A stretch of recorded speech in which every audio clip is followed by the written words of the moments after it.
Obitha borithi kuma Kikuyu ni mahingirite rori imwe iria igukuite mītūngi 300 iria Ekūīrwo niyo Ekūīrwo kuma nduka imwe ya kwendia ngaci itura-ini ria Gitaru Kikuyu.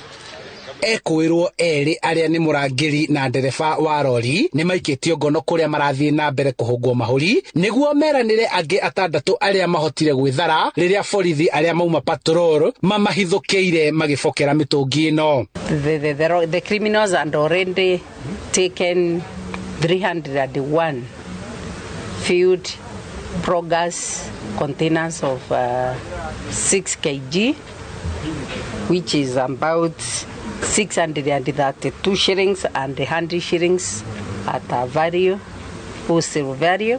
Kuringana na komanda wa borithi Kikuyu Catherine Ligera, mītūngi ino yuma itwarwo nduka-ini ingi ya kwendia gas Kariobangi kuria mwene arethanwo nake kuona ni arakuruhanio na ūici ungi wa mītūngi ya gas matura-ini mangi. Kuringana na murugamiriri wa ugitiri wa kambuni nyene mītūngi ino arauga ni makoretwo makiagagio ni ekinaĩ aria maraiya mītūngi ya kambuni yao na gucoka kumineana moko-ini ma aria mendagia gasi iria itakinyanĩire, uguo magathukirio ritwa hamwe na guthie hathara ya kuiywo mītūngi. We really appreciate the good work which was done by the police to minimize the loss.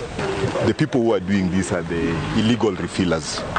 There are people who are operating illegal refilling places, but the problem is that they don't follow the safety precautions. Some of those guys are even underweight, they don't check the nozzles, and they're very risky. Riu marenda borithi gwika uthuthuria na gukinyira aria matumanaga mītūngi kuiywo na hamwe na uguo kuhukia cihuririo cia gasi cia ngungo iria iratuma ūici uyu gutwarithio na mbere. As far as we have arrested this one, they can lead us to the recovery of the one which was stolen before, and if not, we are going to make sure that we deter.